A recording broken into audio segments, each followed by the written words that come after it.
आइए आज सुनते हैं बहुला चौथ व्रत की कथा। यह व्रत जो कि हर वर्ष भाद्रपद माह के कृष्ण पक्ष की चतुर्थी तिथि के दिन बहुला चौथ का व्रत किया जाता है। इस दिन विशेष प्रकार से गौ का पूजन किया जाता है, साथ में उसके बछड़े का पूजन किया जाता है। इस दिन भगवान श्री कृष्ण का पूजन किया जाता है और यह चतुर्थी तिथि का दिन होता है, तो इस दिन जो कि संकष्टी गणेश चतुर्थी का व्रत भी रखा जाता है, जो कि भगवान गणेश को प्रसन्न करने के लिए रखा जाता है।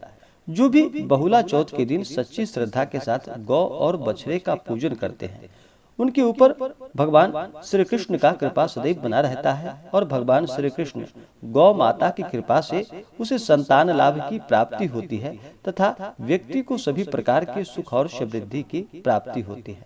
तो आइए सुनते हैं बहुला चौथ व्रत की कथा। तो बोलिए प्रेम से गौ माता की जय, भगवान श्री कृष्ण की जय। पौराणिक कथा के अनुसार भगवान विष्णु जी जब श्री कृष्ण रूप में धरती पर अवतरित हुए थे, तब उनकी बाल लीलाएं सभी देवी देवताओं को भाती थी।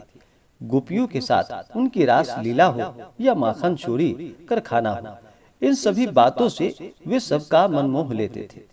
श्री कृष्ण जी लीलाओं को देखने के लिए कामधेनु जाति की गाय ने बहुला के रूप में नंद बाबा की गौशाला में प्रवेश किया। श्री कृष्ण जी को यह गाय बहुत ही पसंद आई। वे हमेशा उसके साथ ही समय बिताते थे। बहुला का एक बछड़ा भी था। जब बहुला चरने के लिए जाती थी, तब वो उसको बहुत याद करता था। एक बार की बात है, जब बहुला जंगल में चरने के लिए गई, तो भगवान श्री कृष्ण ने बहुला की परीक्षा लेनी चाहिए और फिर वह बहुला जंगल में चरते चरते बहुत आगे तक निकल गई और एक शेर के पास पहुंच गई। शेर ने उसे देखा तो वह बहुत खुश हुआ और अपना शिकार बनाने की सोचने लगा।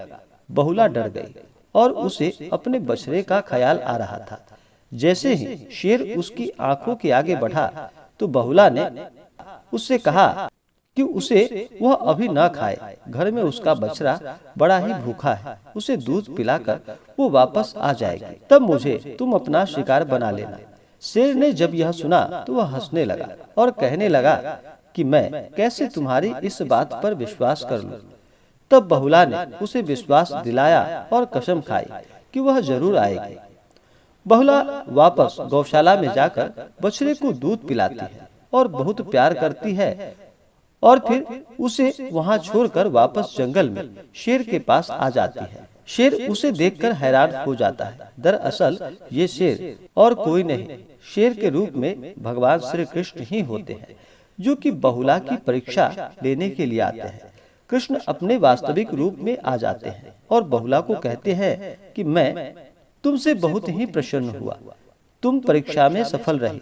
समस्त मानव जाति द्वारा भाद्रपद माह के कृष्ण पक्ष की चतुर्थी तिथि के दिन तुम्हारी पूजा अर्चना की जाएगी और समस्त जाति तुम्हें गौ माता कहकर संबोधित करेंगे। श्री कृष्ण जी ने कहा कि जो भी इस दिन व्रत को रखेगा और पूजा करेगा, उसे सुख समृद्धि, धन, ऐश्वर्य व संतान की प्राप्ति होगी।